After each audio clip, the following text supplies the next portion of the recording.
The jobs of 5,000 Indigenous workers appear to be safe despite Commonwealth plans to scrap the Community Development Employment Program.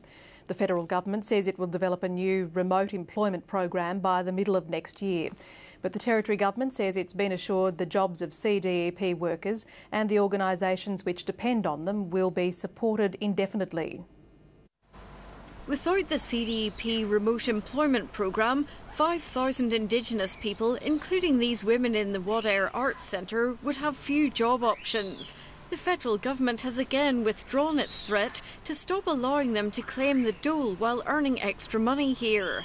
The Commonwealth has said it is an indefinite extension, and I think it's important to note that their next step, as is ours, is to make sure that we do progress to really solid employment for Indigenous people. The Commonwealth has only committed to extending CDEP until the middle of next year. After that, it's promising a new remote employment plan. The Territory opposition says that's been promised before. That hasn't occurred. The intervention was supposed to deliver that. Labor haven't. The Shire councils face losing 500 CDEP workers they can't afford to pay if the programme's axed.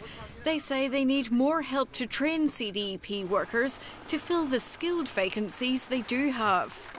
It's no point just having a rhetoric about closing the gap. You actually have to provide shires with the wherewithal to be able to bring people to the point where they can take up a full-time job.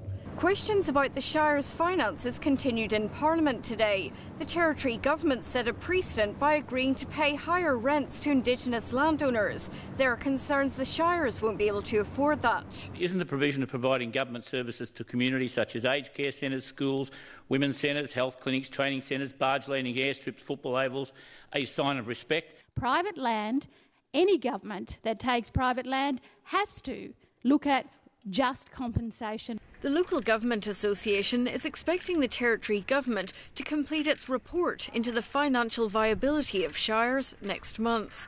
Jane Barden, ABC News.